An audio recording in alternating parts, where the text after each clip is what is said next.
Prezados amigos, boa noite. Boa noite. É um prazer para nós estarmos aqui nessa convivência com vocês pela primeira vez e nos sentimos muito honrados pelo convite. E quando nós falamos no plural, é porque minha esposa Graça também está aqui, estamos falando em nome dela também, e esperamos que a gente possa ser útil, tá?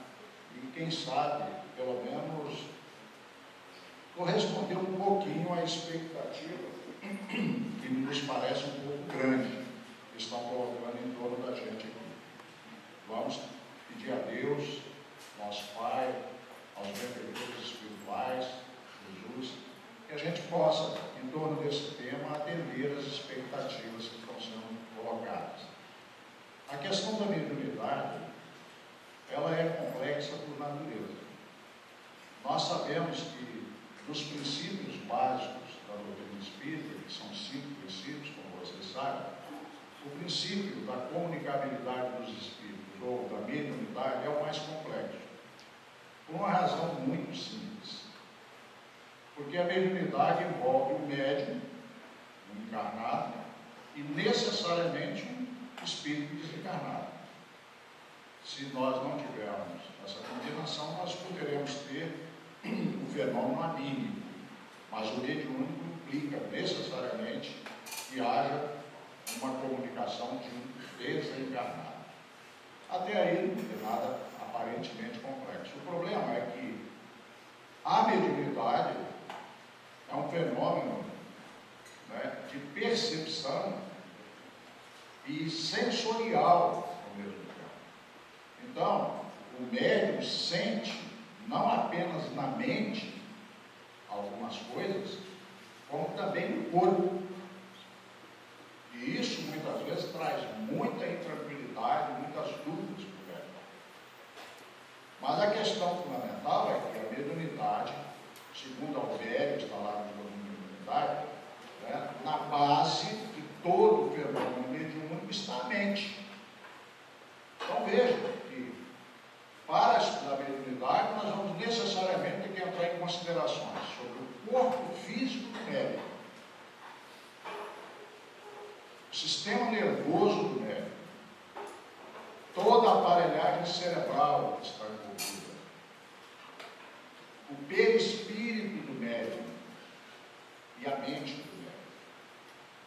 Por outro lado, o espírito desencarnado com o seu perispírito e sua mente. Vocês acham que o assunto é simples? Quantas escolas de psicologia nós temos para tentar estudar e decifrar a mente? E quantas dúvidas? Não é verdade? A área da neurologia é simples? É uma área simples. A neurofisiologia que está envolvida com a mediunidade é muito complexa.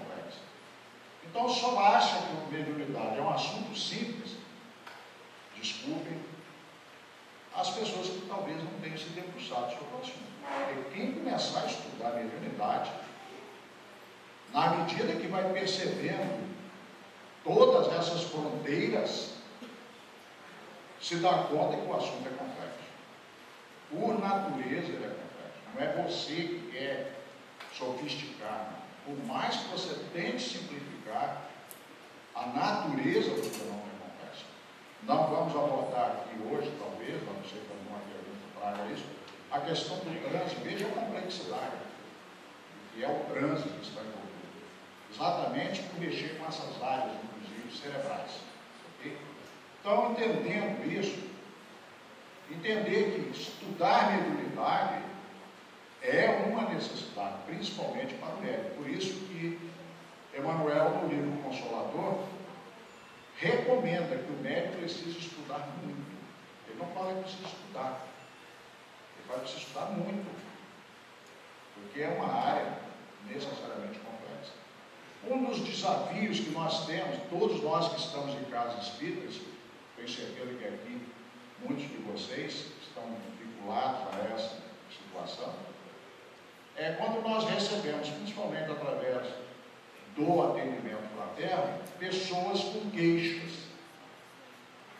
relacionadas com ansiedade, com depressão, e ao mesmo tempo relatando situações que mostram a questão da mediunidade ali envolvida, mas muitas vezes envolvida com um problema de obsessão. Então você vê que quem é atendente fraterno e que recebe esse tipo de pessoa está diante de um grande desafio. Afinal de contas, trata-se de um problema estritamente emocional ou vai além do emocional?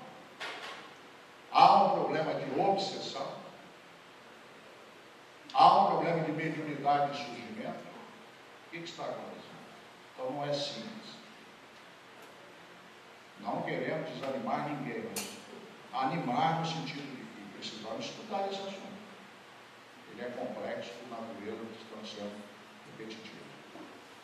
Essa questão nos preocupava muito, nos preocupa ainda, e como nós estamos ligados na federação, à área da mediunidade, e lá no Espírito Santo, consequentemente, a responsabilidade de levar esse assunto para as casas espíritas que estão vinculadas à federação, nós começamos a pensar como realmente fundamentar esse trabalho. Por quê? Porque talvez isso não ocorra aqui na região de vocês, mas lá ocorre. O médium, quando ele chega com essa dificuldade na casa espírita, muitas vezes alguém já disse para ele que ele é médium e que ele precisa buscar uma casa espírita e ele precisa entrar numa reunião mediúnica. Senão, ele não vai ter solução do seu problema. Então, quem está à frente de casa espírita, e principalmente ligados à reunião mediúnica, no nosso caso, então, sofre uma verdadeira pressão. A pessoa angustiada, porque depressão e ansiedade traz muito sofrimento, ela tem uma pressa e uma urgência de ter uma resposta. E alguém diz para ela, ó, você tem essa coisa aí, isso aí se chama mediunidade. Então imagine como é orientar isso aí. E nós sempre procuramos mostrar que tem pessoas com sintomas de mediunidade, mas que não têm tarefa na mediunidade. Elas poderão fazer outras coisas, e quantas coisas importantes dentro da casa espírita que não estão vinculadas necessariamente à área mediúnica. Quando nada, você poderia estar no passe, que não exige que você tenha nenhuma prerrogativa mediúnica mais acentuada. Mas quantas tarefas numa casa espírita você tem fora da reunião mediúnica, tá? E que você pode ser útil? Mas há essa insistência. Então nós estamos pensando, meu Deus, precisamos achar uma saída para isso. Um dia, eu fui ao Google, o santo Google aí, né, que a gente tem, e coloquei sintomas da mediunidade. Meio por inspiração, sei lá, movido pela necessidade. E me deparei com essa mensagem, sintomas de mediunidade, e falei, puxa vida, né, os benfeitores espirituais me ajudaram a achar a saída, porque ele, Omar, falar para as pessoas que nem todas as pessoas que se apresentam com mediunidade têm necessariamente tarefa com mediunidade, gera uma dúvida, quem é você? Você tirou isso da onde? Mas agora não, agora nós vamos ver que é com a autoridade, na Manuel Filomeno Miranda, nós temos bem alinhavada essa questão. Então vamos lá para não perder tempo. Isso é para que vocês entendam qual é a motivação dessa palestra em torno dessa mensagem. Tá? Depois, se vocês quiserem, a mensagem na íntegra, vocês podem obtê-la não só pela própria internet, como já está publicado em livro também. Mas, pela forma mais simples, só na internet, exatamente esse caminho que fizemos, coloca sintoma da mediunidade, Manuel Filomeno Miranda, você acessa na íntegra essa mensagem, que nós recortamos alguns trechos dela. Mas vocês vão ver que são trechos, alguns longos, né? Para que vocês tenham um contato direto com a mensagem. Mas ela não está na íntegra. Tem mais coisas além disso, mas o que é essencial dentro do nosso entendimento, para que a gente trate essa complexidade que tratamos, a gente vai trazer aqui agora. Então vamos lá. Sintoma da mediunidade. Esse moço aí, vocês conhecem? Hein? Não apareceu? Mas por que está aparecendo? Que bom. Se alguém estava dormindo, já acordou. Então, quem é que não conhece esse moço aí, né? Ele está com 80 e tantos anos, mas é um jovem, né? A verdade é essa. E esse aqui, vocês conhecem? Talvez mesmo, é o Manuel Filomeno Miranda, é o autor espiritual. Então, o que aconteceu? Deixa eu ver se eu li.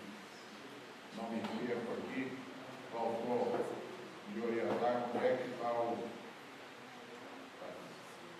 Então, aqui nós temos o Divaldo, aqui nós temos o Manuel Filomeno, trechos retirados da página psicografada pelo médium Divaldo Pereira Franco em 10 de julho de 2000, portanto, 17 anos praticamente. Já. Tá? E muita gente ainda talvez não tenha tido oportunidade de olhar essa página. O espírito é o Manuel Filomeno Miranda, que dispensa maiores apresentações. Você sabe que o Manuel Filomeno Miranda, ele exerce junto ao Divaldo um papel mais ou menos equivalente ao de André Luiz junto com o Chico. Ok? Então, para quem ainda, talvez estejamos falando com um grupo variado, pessoas que têm muito conhecimento do assunto e pessoas que estão chegando. Eu vou nivelar a minha fala sempre como se estivesse falando para iniciantes. Ok? Sempre para iniciantes. Aqueles que já conhecem o assunto, por favor, perdoem, mas a gente vai nivelar assim, fica mais fácil. É meu estilo. Então, a gente sabe que a Joana de Ângeles, mentora do Divaldo, é o equivalente do Emanuel lá com o Chico. O André Luiz, que comparece junto ao Chico para atender na área principalmente científica, tem o seu equivalente no caso do Divaldo com o Manuel Filomeno Miranda. Manuel Filomeno Miranda, por sinal, é um especialista em obsessão. Vários livros dele sobre essa questão. Então vamos lá. A mensagem começa, tem um início que nós já passamos por ele por causa dos recortes que nós já citamos para vocês. Mas nesse princípio, só rapidamente lembrando, ele começa falando que a mediunidade é de todos os tempos, mas que cada vez mais ela vai se aprimorando. Na medida que nós vamos aprendendo a educar nossa sensibilidade, essa mediunidade necessariamente vai se educando, porque a educação mediúnica depende necessariamente da educação do médico.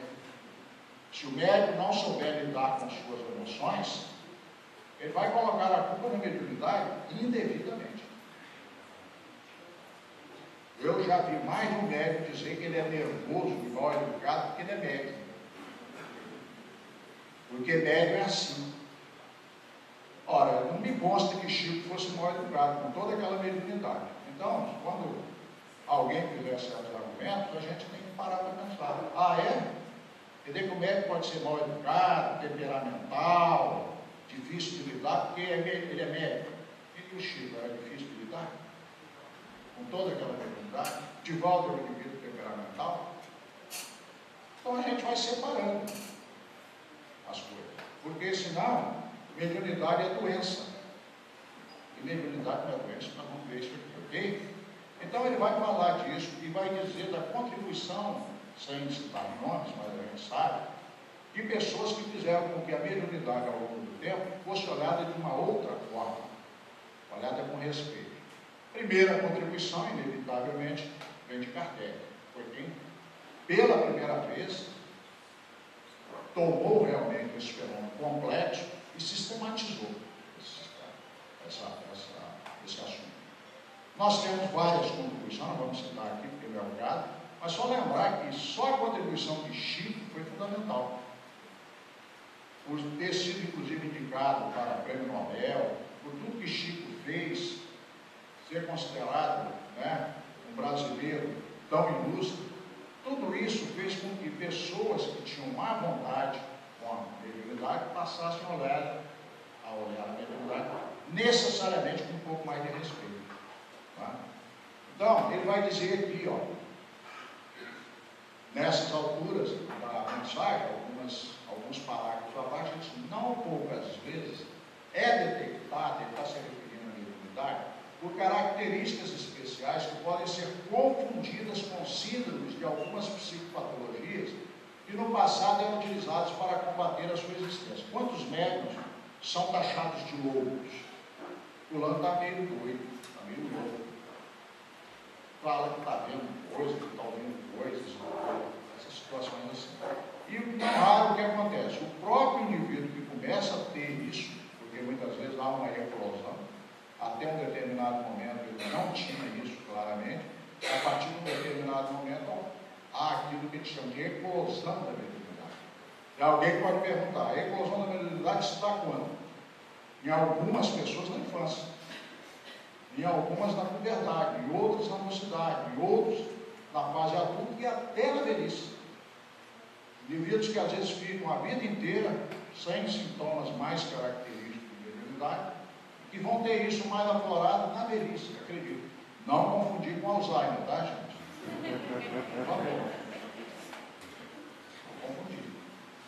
Mas há casos, ok?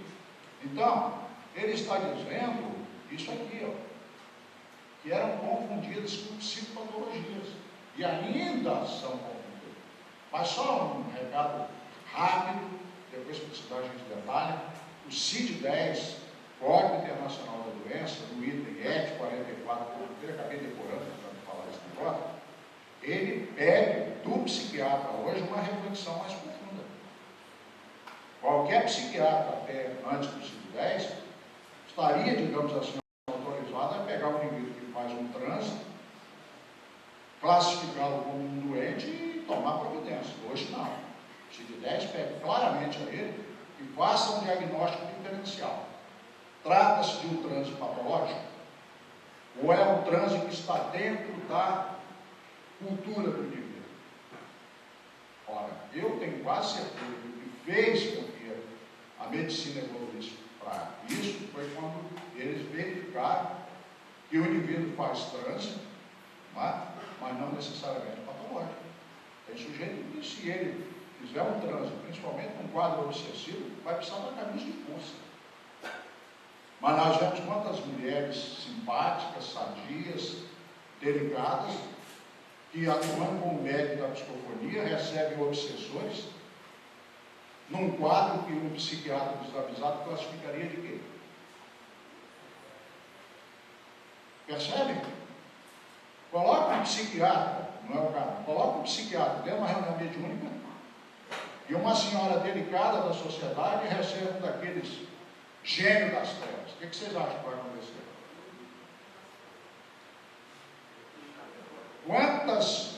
Quantos distúrbios psicológicos ele vai identificar nesse momento uma criatura assim? No entanto, aquela criatura vai daquele trânsito, sob controle, sai do trânsito, terminado aquilo ali, toma um cafezinho, cumprimenta todo mundo e vai cumprir seu papel na sociedade, muitas vezes de forma mais equilibrada que muitas outras mulheres que não têm tal característica. Então eles tiveram que reparar isso, porque tem um outro que faz um trânsito desse, você sai igual um doido com ele, correndo, lá, e muitas vezes precisa colocar em camisa de força. Assim. Então tem que separar. E graças ao Chico e ao Divaldo, nós temos a contribuição. Então vocês já viram que se eu começar a contar a história aqui, eu não ando, né? Então nós temos que andar. Ok? Então lá nas perguntas a gente volta em alguma coisa que possa precisar. Vamos lá?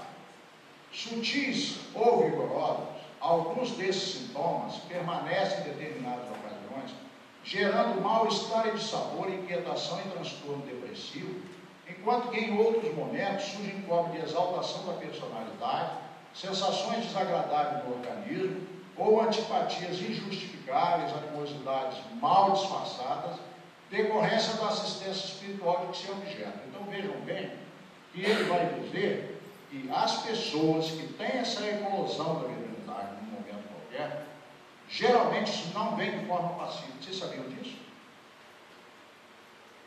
De 100 médicos que têm a eclosão da mediunidade, a grande maioria não chega bonitinho, arrumadinho na casa espírita, chega amarrotado. Não é não? Você está rindo por quê? Está fazendo sentido para você? Tá, né?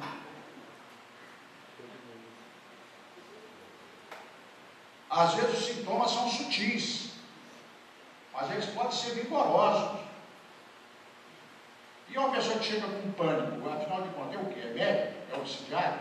É auto-obsidiário? O que é? Os sintomas de uma pessoa que está em pânico são sintomas sutis? O que vocês acham? Só se você nunca soube o que é o assunto, porque se você souber, saber que não tem nada de sutil. E aí a pessoa chega amarrotada, e você vai atendê-la no atendimento fraterno. Como é que você faz? O que você faz? Agora imagine se vigilantemente você já classifica como médico e manda para uma reunião mediúnica no menor prazo possível. Sem saber sequer se o pânico da pessoa é ligado a medo de morte ou medo de enlouquecer. Se essa pessoa tiver pânico com medo de enlouquecer, se você colocar em reunião mediúnica, ela pode piorar muito. Porque ela tem medo do trânsito.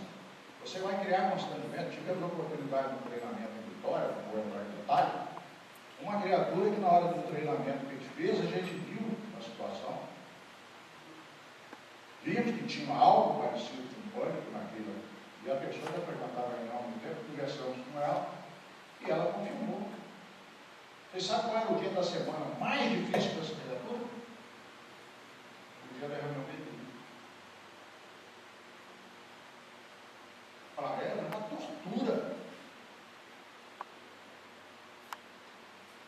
Gente, e você fala para a pessoa que ela não tem fé. Olha quanto desconhecimento. Bom, vamos lá.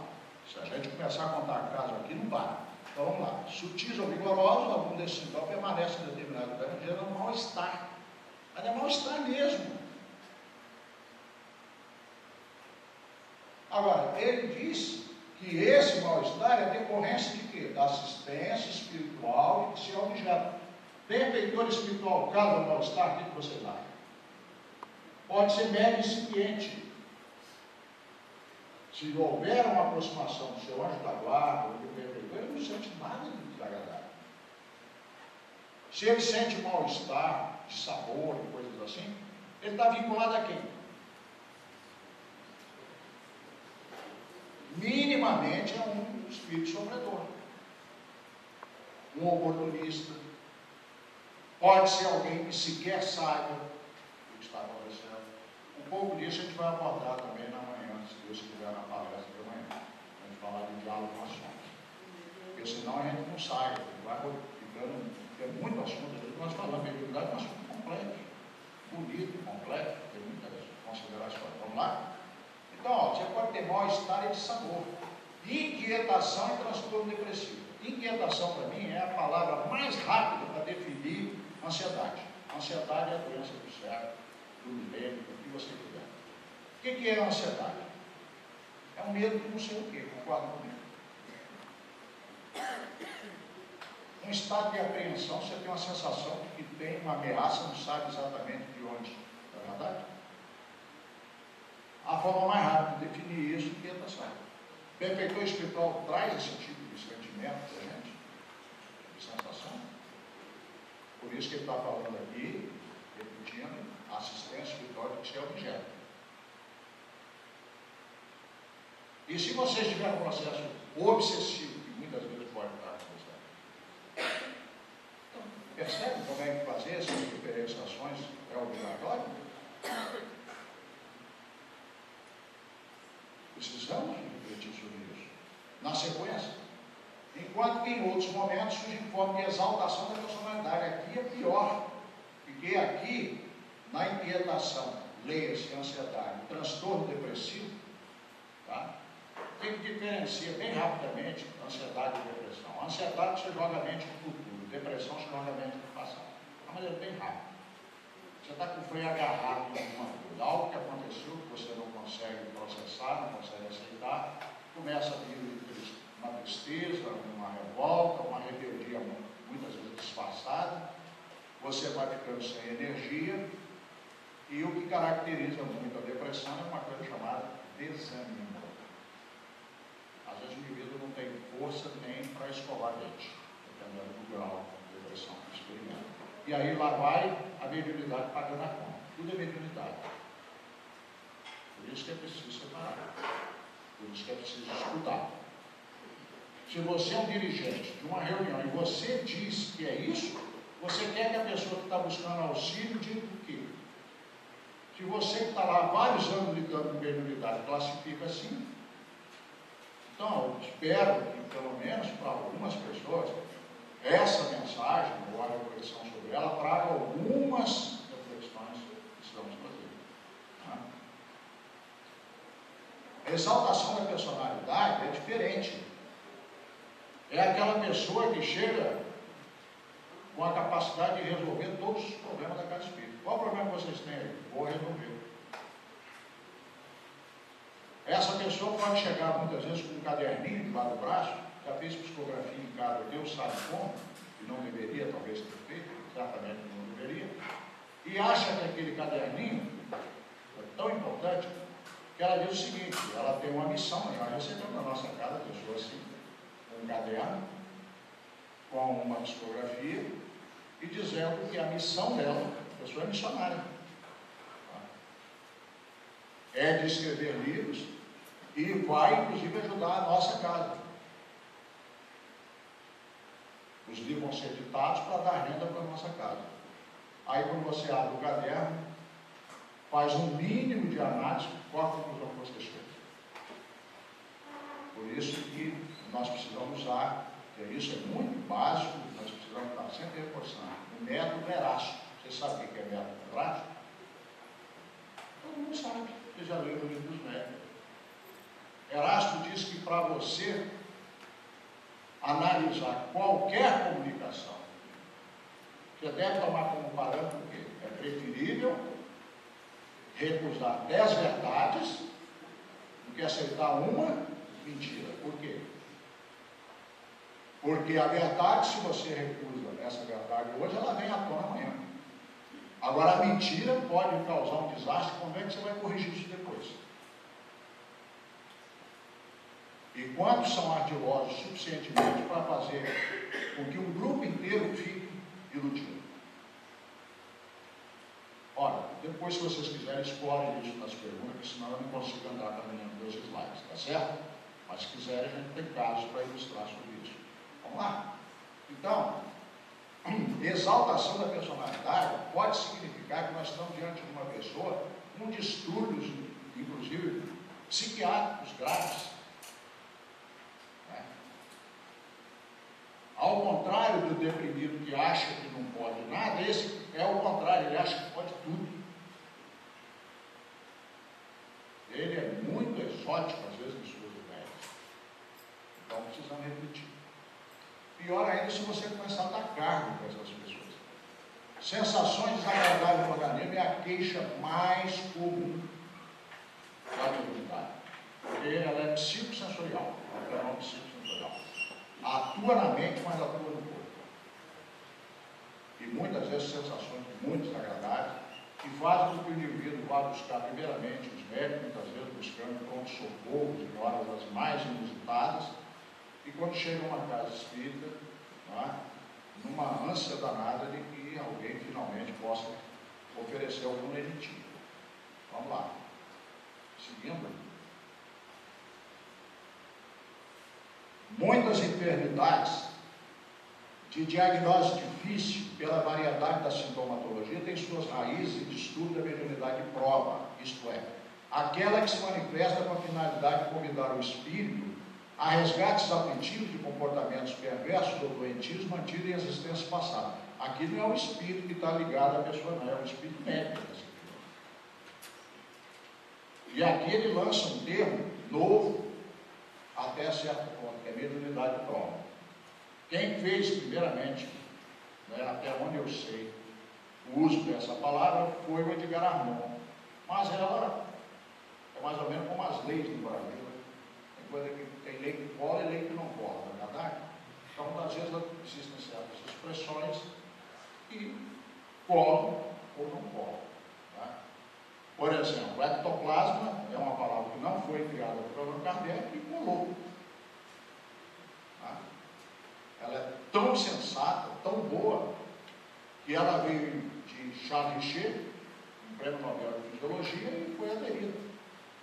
Animismo é uma palavra não também criada por Allan Kardec, foi por Aristóteles, mas que foi incorporada. Eu acredito que mediunidade de prova, agora com a chancela do Manuel Filomeno Miranda e o respaldo de um médium respeitado como o Divaldo, eu acredito que nós vamos começar a ter agora o uso dessa palavra com mais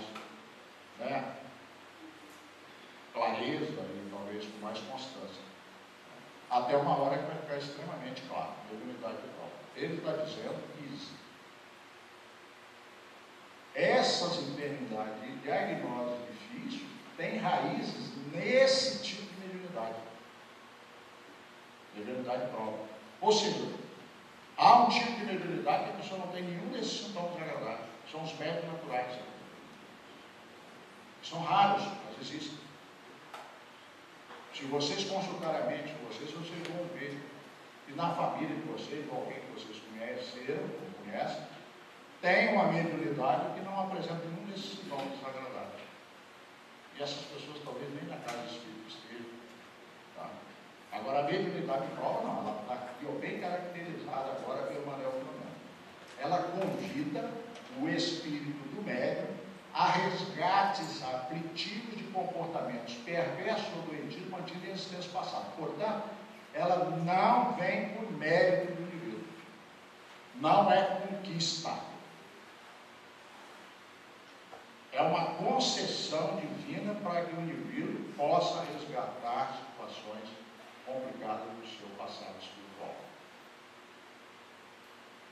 Mas alguns trazem a evolução da sensibilidade, entrando naturalmente pela mediunidade, de forma serena, pacífica. Mas não é o caso da maioria. Não sei se aqui na região de vocês tem muitos médiuns naturais que estão na casa. Na nossa, não. Nós não temos uma estatística formada, não podemos dizer qual o número, mas o sentimento, depois de tantos anos, é de que de 10 médiuns, 8 ou 9 chegam amarrotados de alguma maneira. Desculpa a expressão que eu estou usando, amarrotado, né? É para desmistificar, não ficar com muita... Olha de uma maneira mais calma a coisa. Tá? Então a mediunidade de prova é uma realidade. Certo? Só que você vai ter médiuns que vão além da prova, são médiuns de expiação mesmo. São mediunidades expiatórias. Pelo menos do ponto de vista de uma encarnação, geralmente muito difícil uma solução.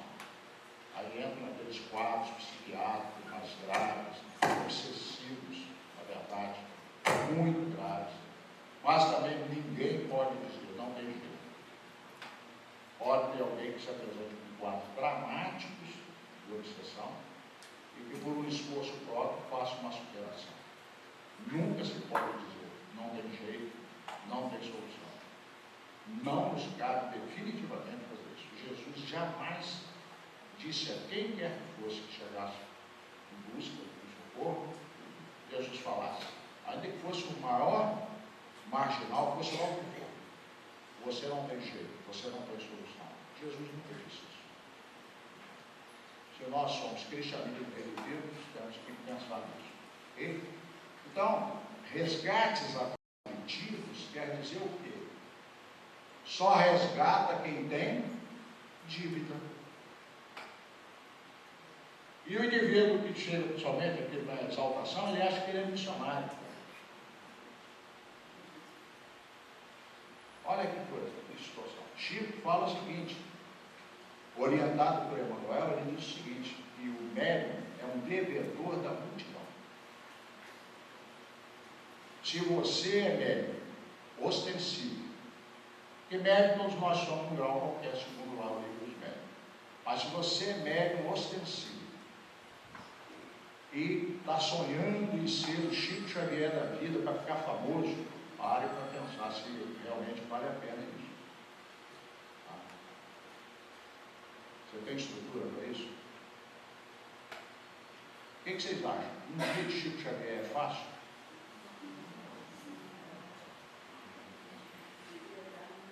Um dia de Madre Teresa de Calcutá é fácil?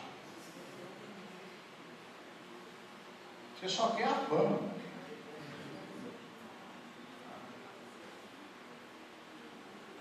Pensar nisso. É coisa séria. Não lhe foi dado para você brilhar, para você se destacar. Então, se você está dentro de uma casa espírita com uma tarefa bem simples, bem anônima, dê graças a Deus, provavelmente o seu débito é pequeno, porque se o seu débito for grande igual o Chico era devedor da multidão. Se você tem um débito pequeno, né, é mais fácil, mas se ele for muito grande, for coletivo, como é que você resgata? Tem que ser de forma coletiva. Uma pessoa que é responsável pela morte de milhares de pessoas, ela vai reencarnar milhares de vezes para resgatar uma a uma essas situações? Não faz sentido. Como é que se resgata? Se você atingiu negativamente milhões, você tem que atingir positivamente milhões. É a lógica que a doutrina então claramente nos coloca, né?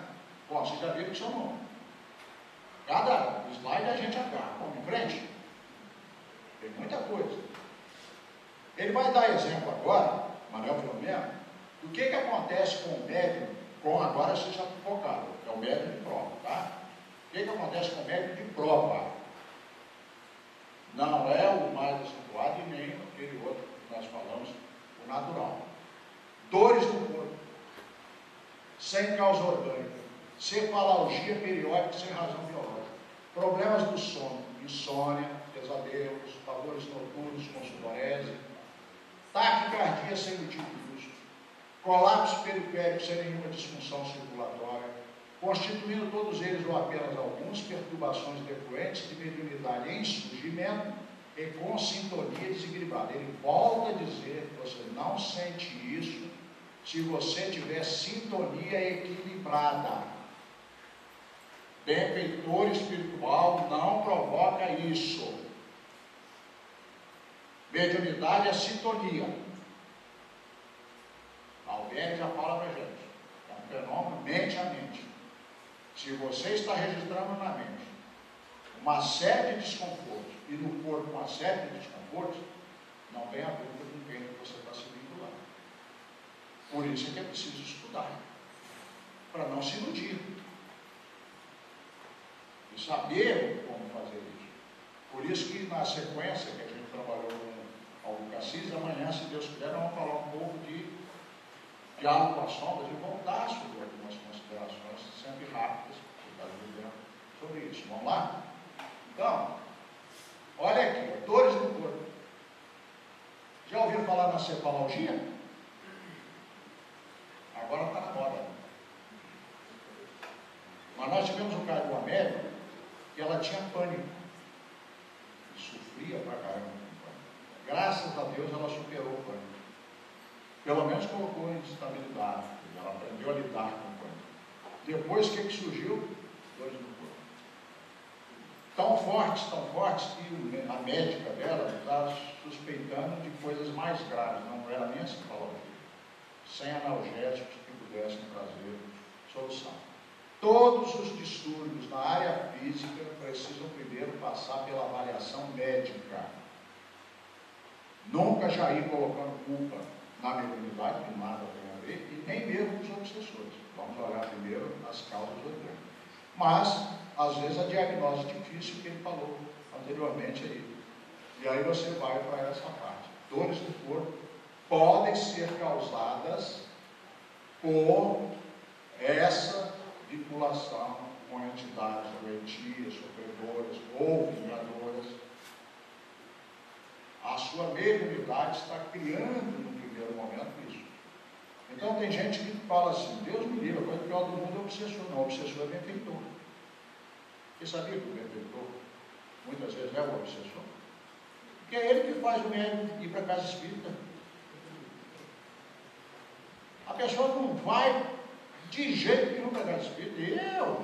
Quantas vezes vocês têm lá reunião? 3 vezes? Você está doido, cara? Você vai colocar 3 vezes me enfiando dentro de casa espírita?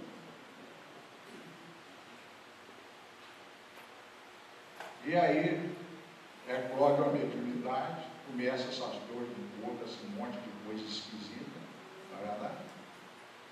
E a pessoa vai, porque não tem saída, então vai. Anos depois ela se dá conta, né, ela superou aquela dificuldade, agora está indo disciplinadamente, sem nenhuma constrição mais, ela vai porque quer ir. Então ela seria capaz, se pudesse, chegar para o obsessor e dar um beijo na testa dele, agradecer. Fala isso com uma pessoa que está passando aperto com um obsessor. Você está doido, cara? Por que ela tem essa sudorese, todo esse espavor noturno? Ela sai do corpo, quem é que ela dá de cara? Com ele ou ela. E aí o que faz? Sai correndo igual um louco, acorda com essa sudorese, não é verdade? Pavores noturnos com sudorese. A coisa mais dramática. E lá na frente você vir agradecer uma criatura dessa. Chico tem uma frase fantástica dentro de tantos que ele diz assim: ai de mim se não fossem as dificuldades, sem elas eu não teria saído do lugar. Dê um tapete vermelho para o seu filho o tempo todo e veja o que sai lá na frente. Então, a gente precisa mudar a maneira de interpretar. Então, dores no corpo, insônia. O indivíduo dormia bem até ali, passa a ter insônia. Primeiro você vai mais de um médico para olhar isso, a cefalgia também. E primariamente a gente poderia chamar dor de cabeça. A famosa dor de cabeça, enxaqueca. Primeiro pesquisa as causas orgânicas, as causas orgânicas da insônia. Mas depois que você chegar à conclusão que você está naquele quadro da diagnose difícil, não tem causa orgânica mesmo, aí você vai então trabalhar com a hipótese espiritual. Mas não vai falar que é mediunidade propriamente. É uma sintonia equilibrada. Se você melhorar essa sintonia, isso vai desaparecer. Se não desaparecer, porque tem alguma causa biológica mesmo. Mas o decorrente de sintonia vai desaparecer, ok? Então vamos lá, insônia. Né? Muitas vezes o indivíduo, eu costumo dar aqui a minha definição de insônia, nesse caso, quando é dessa natureza. O que acontece? Muitas vezes o gente passa a ter insônia porque ele passa a ter medo de dormir, sair do corpo e encontrar com quem? Com ele, né? Ou com ela. Tá? Volta correndo para o corpo para se defender. E depois fica de olho esbugalhado o resto da noite sem dormir de novo. Uma maneira bem rápida, bem simples de entender, tem um pouco de exagero no processo, mas é para entender, ok? A insônia, muitas vezes, é um medo que a gente cria, um tipo de defesa infeliz, na verdade, né? Ao tentar se defender desse confronto, a gente acaba criando um outro problema seríssimo, que é a insônia. E aí fica assim, tipo, cachorro correndo atrás do rabo, né? Não acha saída, não acha solução. A insônia não é boa e bater do lado de lá também. Agora, e se você começar a estudar a doutrina, problema na frente, e aprender a olhar o obsessor de uma outra maneira? E se você, ao invés de passar a ter medo do obsessor, você começar a fazer preces, pedindo algumas coisas que te ajudem a olhá-lo com compaixão. Mudar a maneira de ver o seu obsessor. Vocês já repararam que se você for numa rua, tiver infelizmente a gente chama, né, caridosamente, um jovenzinho desse de pivete, para que coisa puxa. E você fica com medo da de ser assaltado. Mas se você botasse um outro olhar, pensasse que ele não teve a felicidade que você teve, ter um pai, uma mãe, nasceu às vezes num lar totalmente estruturado, pai e mãe alcoólatras, escorraçado no mundo, sem oportunidade, você começa a substituir a visão sua por um tanto de compaixão. O medo diminui. Vocês sabiam que medo e compaixão não convivem? Não convivem. Se você começar a olhar o seu obsessor em compaixão, refletindo sobre o que você fez com ele, talvez você mude muita coisa só por essa mudança de visão. Ok? Então, insônia, pesadelos. Quem aqui é da reunião mediúnica já ouviu mais de uma vez um espírito dizer assim: você está conversando comigo dessa maneira, tranquila, serena, porque você está aqui. Eu quero ver na hora que você dormir para eu me encontrar com você. Você covardemente sai como um louco, corre para o corpo para se defender. Isso é um covarde. É porque eles falam as coisas com a gente numa lata, né? Eles não têm medo de falar. Dá um pesadelo, pavor noturno, taquicardia sem motivo justo. Muito comum em diversos sintomas de ansiedade, principalmente pânico. Agora, ele desenhou principalmente o pânico aqui, colapso periférico sem nenhuma disfunção circulatória. É o pânico propriamente dito. Tá? Há um colapso realmente. Se for possível, necessário, a gente depois trabalha isso nas perguntas que vocês vierem a fazer.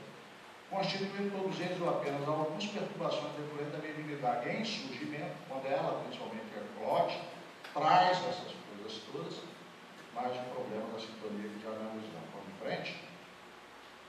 Aí ele vai agora analisar do ponto de vista psicológico. Ele analisou do ponto de vista orgânico, físico.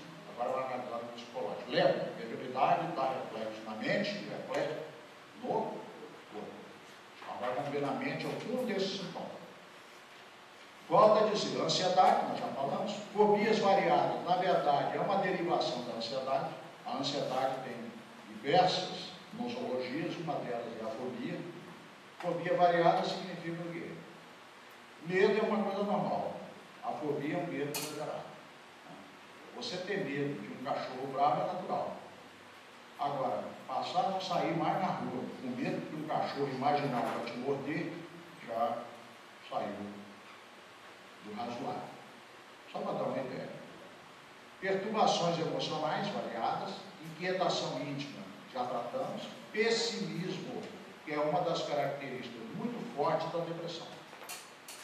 Se você começar a ficar muito pessimista com a vida, acenda logo uma lâmpada vermelha, nem amarela. Você está pessimista, acenda uma lâmpada vermelha. Tem algo errado. O derrotismo, isso está analisado lá no Estúdio de Vida, do Emanuel, sintoma claríssimo de ação obsessiva. Pode começar com uma auto-obsessão e no final convida alguém por sintonia na mesma faixa vibratória. E quando você começa a enxergar a vida por uma janela muito recuenta, muito cinzenta, não tenha dúvida, você não está sendo penitente, você está no processo doentio, mentalmente falando. E aí vai a notícia triste, dessa maneira. O maior especialista nessa área, nós temos vários especialistas também, chama-se Norman Vincent Peale, um pastor americano, escreveu um livro chamado O Poder do Pensamento Positivo. Isso lá na década de 60. Tornou-se o maior especialista nessa área. Ele diz o seguinte, não se sabe exatamente por quê, mas a maioria da população é pessimista. Quer dizer, se nós fizéssemos um teste aqui com vocês, o copo está mais ou menos na metade. Se alguém não tivesse desse teste, a gente perguntaria, o que você está vendo aqui? Algumas pessoas vão dizer, eu estou vendo um copo meio cheio. E outros vão dizer, eu estou vendo um copo meio vazio. E um matemático diz assim, cara, é a mesma coisa. Não é a mesma coisa. Quem vê o copo meio vazio, vê o que falta. Quem vê o copo meio cheio, vê o que tem. É muito diferente. Se nós passamos o dia nosso reclamando da vida, nós só prestamos atenção no que falta. Quando nós melhoramos a nossa mente, nós começamos a agradecer, porque nós passamos a colocar a nossa mente no que nós temos. E tudo muda. A mente muda. Mas vamos em frente? Desconfiança. desconfiança generalizada, até da própria sombra. Tá? Depois, se puder, se vocês quiserem, a gente explora algum desses aspectos, porque eu tenho que caminhar. Aliás, por favor, me sinalize, quanto tempo eu tenho? Me deram 1 hora. Eu estou com quanto tempo? Alguém precisa me ajudar aí. É 8h30. Hein? É 8h30. Tem mais quantos minutos? 20. Então vamos correr.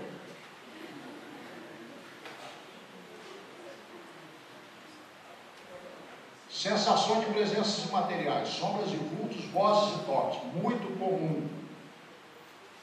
Muito comum. Sintomas realmente muito claros de mediunidade.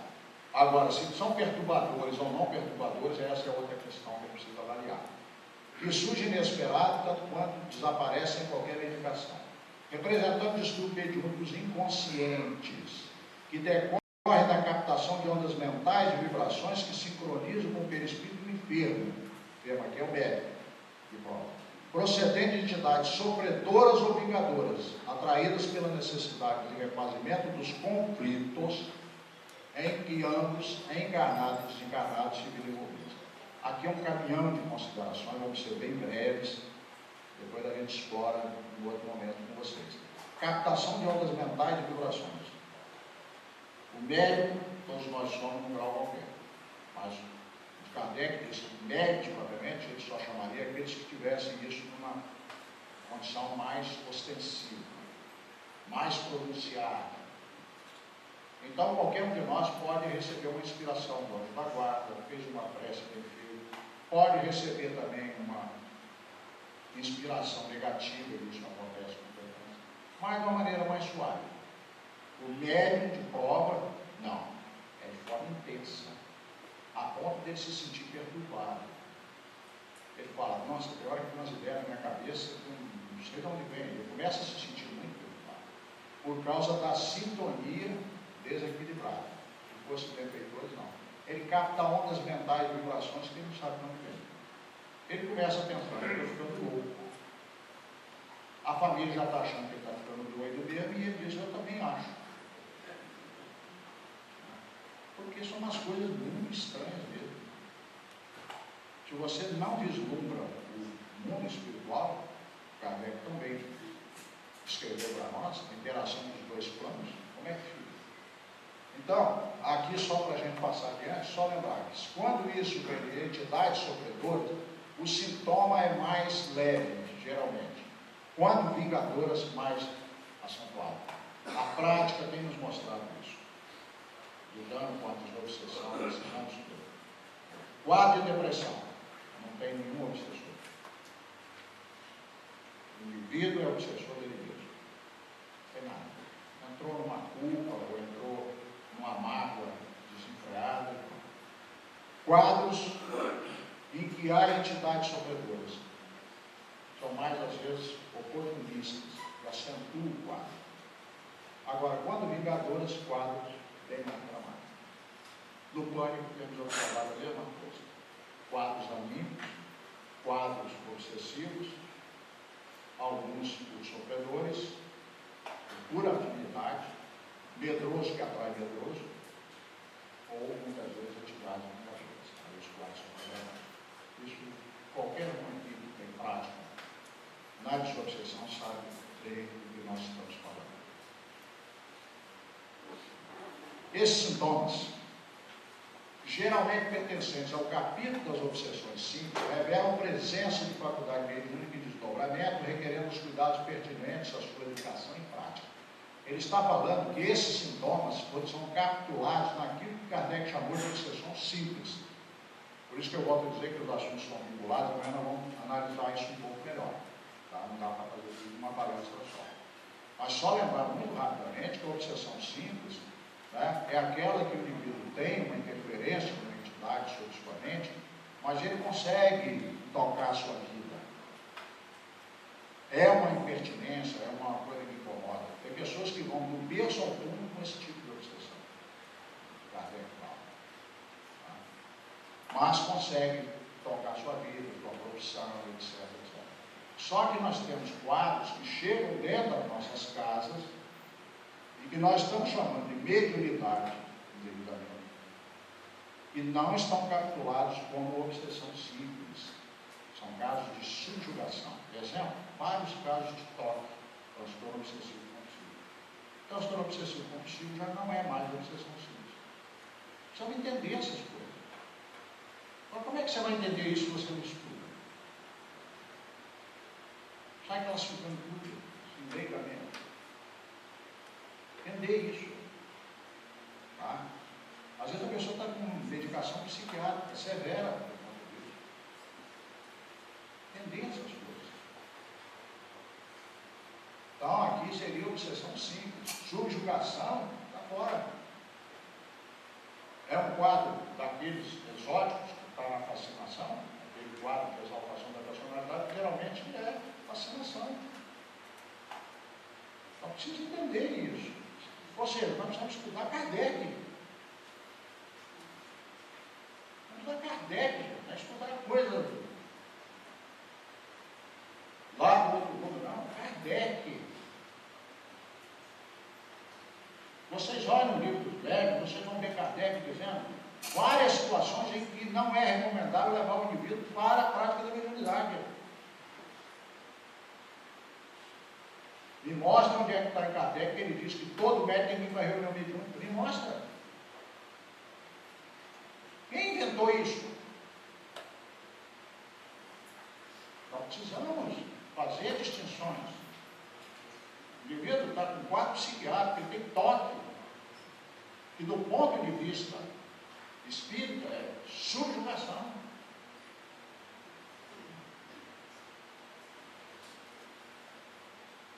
Agora, olha o que ele fala aqui. Presença de faculdade mediúnica em desdobramento. A obsessão simples, ela está em desdobramento. Vamos analisar isso aqui. Que requer cuidados pertinentes, educação e prática. Ele não diz prática e educação. Vocês já observaram que os médicos normalmente não querem saber de estudar, eles querem logo praticar? Se você faz um grupo de estudo da mediunidade, método 1 e 2, que vocês conhecem, método, né? Mediunidade, estudo prática 1, mediunidade, estudo prática 2. O indivíduo que tem mediunidade começa a ficar impertinente. Ah, não vou continuar não, porque vocês estão com muita teoria, eu quero saber da prática. E é por isso que você vê médicos, 15 anos depois de uma reunião mediúnica, com problema de depressão, ansiedade, vai estar na culpa dos espíritos, na mediunidade. Aquilo que os espíritos puderam ajudar, ajudaram, mas aquilo que depende da reforma íntima da pessoa, vai continuar pendente. Eles não podem fazer nada. Então, vamos refletir sobre isso. Por isso que ele fala educação em prática. Primeiro educação, depois a prática. Tem muitos médicos que estão a resistência danada. Depois de 6 meses que chegaram na casa, ainda não foram para a reunião mediúnica. Estão insistindo que ele tem que estudar. Está muito chato esse negócio. Outra coisa que a gente quer chamar a atenção: espíritos da categoria de Manuel Flamengo Miranda, André Luiz, Emanuel, espíritos elevados, quando eles escrevem uma coisa numa ordem, é porque não é aquela ordem, tá? Não é igual a gente que fala sem reflexão. Quando eles falam, é tudo científico. Isso eu aprendi nas minhas pesquisas. Se ele bota educação em prática, é porque não é prática de educação. Primeiro educação e depois a prática. Não inverter a ordem. Nem todos os indivíduos, olha aqui, ó, aquilo que eu contei para vocês no início da fala, lembra? Nem todos os indivíduos, no entanto, que se apresentam com sintomas de tal porte, veja, com todos aqueles sintomas, insônia, dores do corpo, seja lá mais o que, etc, etc, etc, ele está dizendo aqui, que se apresentam sintomas, necessitam exercer a faculdade que são portadores. Eles têm a faculdade, ele está reconhecendo, você é médico, mas não necessariamente necessita exercer a faculdade que são portadores. Lembra da minha história inicial? Porque eu tinha barreiras, eu precisava de um apoio. Agora não, agora se alguém me perguntar por que eu falo, não, leia Manuel Flamengo Miranda. Tá? Após a conveniente terapia, que conveniente terapia? Isso nós tratamos de uma palestra, que também está disponível no YouTube, chama-se O Toma da Mediunidade 2.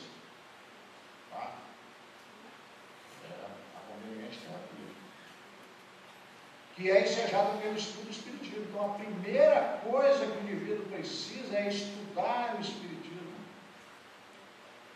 Seja o médium que vai para a tarefa e aquele que não vai. A solução passa pelo estudo do Espiritismo. O que é estudar o Espiritismo? Estudar o cristianismo redimido, que fala de reforma íntima, que é a grande solução.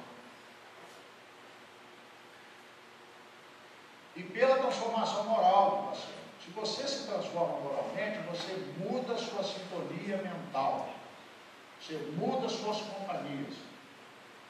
Médicos que ficam insistindo, que querem ir para a reunião mediúnica, se aceitam certas orientações que são passadas, vão para o estudo, depois vão para as tarefas, começam a se dedicar ao bem, começam a pegar uma tarefa na casa, às vezes de evangelização infantil, ou uma tarefa qualquer da casa, ainda que seja administrativa, começam a mudar suas vinculações espirituais, começam a ter melhoras. Isso, graça está ali, essa semana eu acabei de ter. Quantos anos na graça que a gente está vivendo isso? Quais são os obsidiados que têm resposta melhor dentro de uma casa espírita? Aqueles que se vinculam à prática do bem. Mas tem que ser, gente. Ou vocês acham que médium só aparece no Brasil perto de uma casa espírita? Ele aparece no mundo.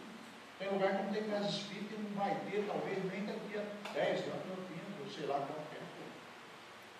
Se a solução para o médium for realmente reunião mediúnica, a grande maioria dos médios prova vão para onde?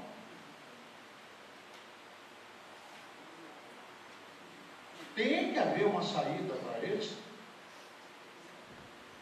Agora eles podem fazer reforma íntima, reforma moral, onde quer que eles estejam?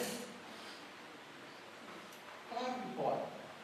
Dentro do catolicismo, dentro do protestantismo, dentro do budismo, dentro de qualquer denominação religiosa, claro. Deus é sabedoria infinita. Então vamos lá. O que se faz indispensável é o equilíbrio pessoal. Eles recuperam a harmonia física, emocional e psíquica. Eu não acredito nisso. Não acredito nisso. Como que eu vou recuperar a minha harmonia física, emocional e psíquica?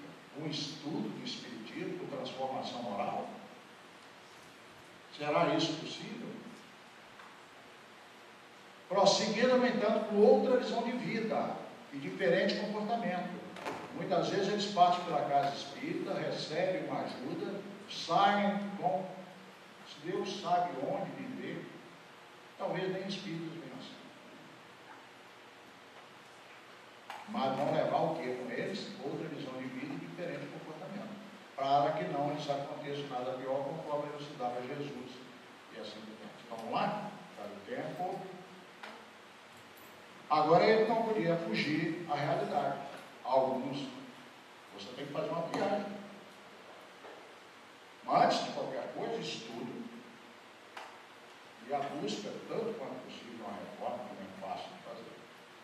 E depois você vai distinguir os que vão e os que não vão. Grande número, porém, de portadores de mediunidade tem compromisso com a tarefa específica. Qual é a tarefa específica? Você sabia que tem médium que tem característica boa para aplicar passe, tem um bom potencial de melhoria, mas ele cismou que ele tem que ser famoso igual o Chico, ele quer ser médico para psicologia. Nós já tivemos, eu não estou falando de nada de teoria, não, nós já tivemos situações, nós já vivemos essas situações.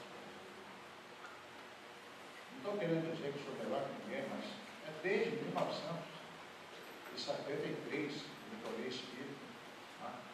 Acredito, eu tenho mais de 40 anos, tá? Parece que isso é. Então já deu para ver muita coisa. Muita não, alguma coisa. Não sejamos pretensiosos. Então, tem compromisso com a tarefa específica. Qual? O indivíduo tem característica da psicofonia e fica insistindo na psicografia. E coisas do tipo. Tem que saber isso. Como é que você vai saber? estudar, gente. Se orientar adequadamente. E lhe exige conhecimento, olha, ele volta de novo. Ó. Antes do exercício, conhecimento. Abnegação. O que é abnegação? Abnegação é renúncia. E às vezes a gente não renuncia nem a novela das 9 para ir para a casa espírita. É das 9? Eu não sei se é das 9, se é das 10, se é das 15. Não, hoje não posso ir não, porque hoje tem futebol. Amanhã é porque digo, eu quero ir. Ou seja, ó, bebê, você me espera, na hora que eu estiver folgado, eu vou lá fazer alguma coisa ali. O que Emmanuel falou para Chico? Vocês lembram? A condição, o contrato de trabalho de Emmanuel com Chico, vocês lembram como é que foi? Emmanuel disse que Chico só precisava fazer 3 coisas para trabalhar com ele: disciplina, disciplina e disciplina. Só.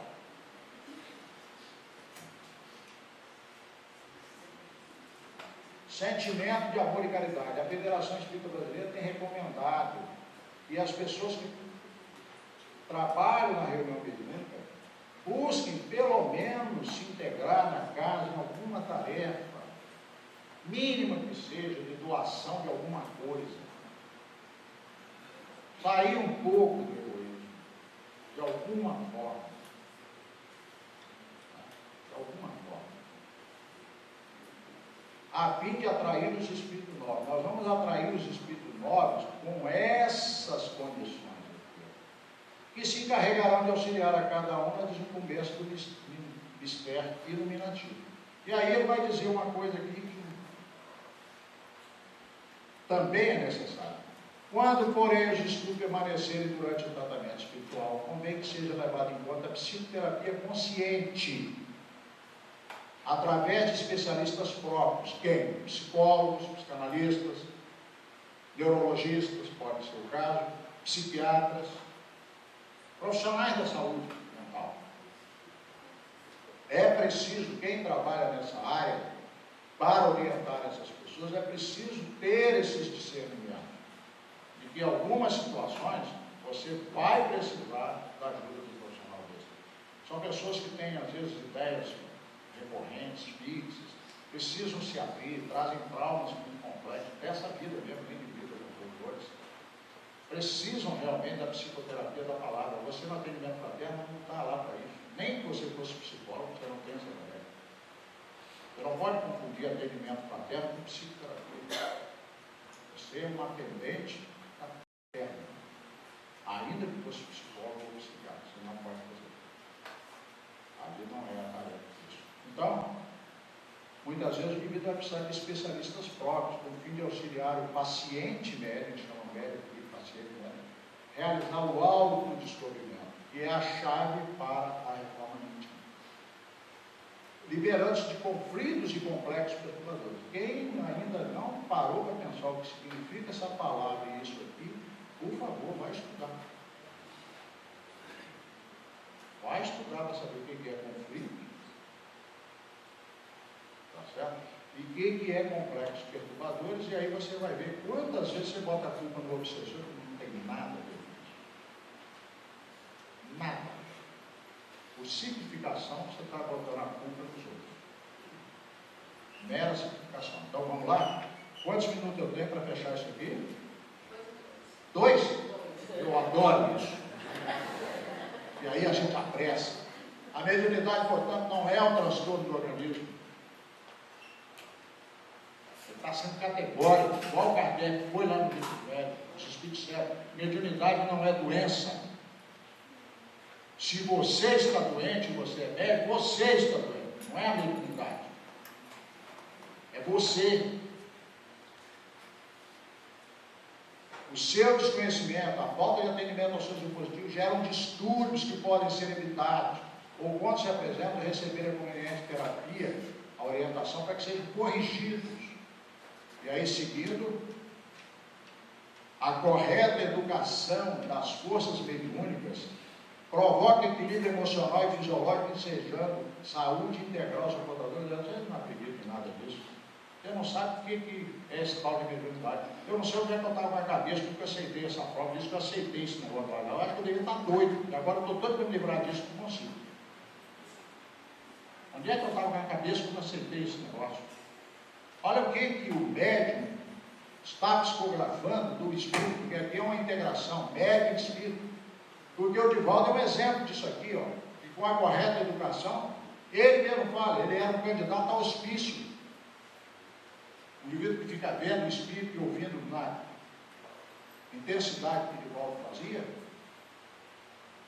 e ele se tornou o que para a grande maioria de nós? Por exemplo, o Divaldo tem revelado para pessoas, eu não tenho a menor intimidade com ele, mas eu soube de pessoas que têm essa intimidade, e ele não sabe mais o que é ansiedade. Fruto de quê?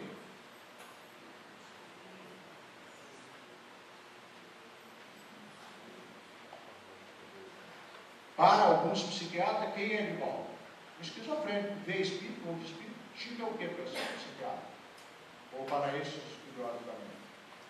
Esquizofrênico. E esquizofrenia que escreve mais de 400 livros, esquizofrenia que faz um trabalho com o Divaldo tem. Então, a esquizofrenia é sui generis, concorda? Então, vamos lá para fechar? Cuidadosamente atendida, a mediunidade proporciona bem-estar físico e emocional. Ele insiste que a mediunidade bem atendida, ela proporciona o contrário do que as pessoas pensam, é bem-estar físico e emocional, contribuindo para a maior captação de energias revigorantes que alçam a mente a regiões felizes e nobres. Se ela joga o indivíduo no buraco, às vezes, por conta de sintonias negativas, por conta de sintonias positivas, joga o indivíduo lá em regiões também que a maioria não pensa. Que dá em Chico, dá em Francisco. De onde se podem aurir conhecimentos, sentimentos intelectuais que aformoseiam o espírito e enriquecem de beleza e paz.